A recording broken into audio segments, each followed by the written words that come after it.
به جای اینکه 30 تا از این پیچ‌گوشتی‌ها بخری، ست 32 عددی ورا رو میخری. توش 30 تا سری داره که هم به پیچ‌گوشتی‌های دستی و هم به پیچ‌گوشتی‌های شارژی متصل میشه.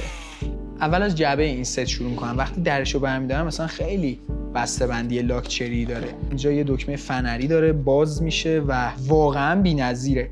ما اینجا 30 تا سری رو داریم، 9 تا 4 سو، 9 تا 4 سو شاخدار، 6 تا ستاره‌ای، 3 تا آلن و 3 تا هم 2 سو. و اما این دسته ارگونومی بی‌نظیری داره. وقتی توی دست قرار میگیره دست شما خیلی راحته. به هیچ عنوان هر چقدر با این پیچ‌گوشتی کار کنید دستتون تاول نمیزنه.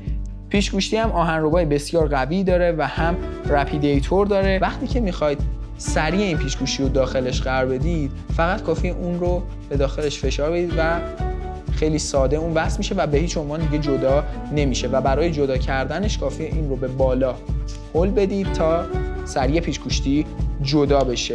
داخل این ست شما نگهدارنده سری پیچ‌گوشتی رو هم دارید که به شما این اجازه رو میده که اندازه پیچ‌گوشتیتون رو افزایش بدید. در کل این ست یک محصول فوق‌العاده با کیفیته که شما میتونید از طریق سایت و یا مراجع حضوری خریدتون رو انجام بدید.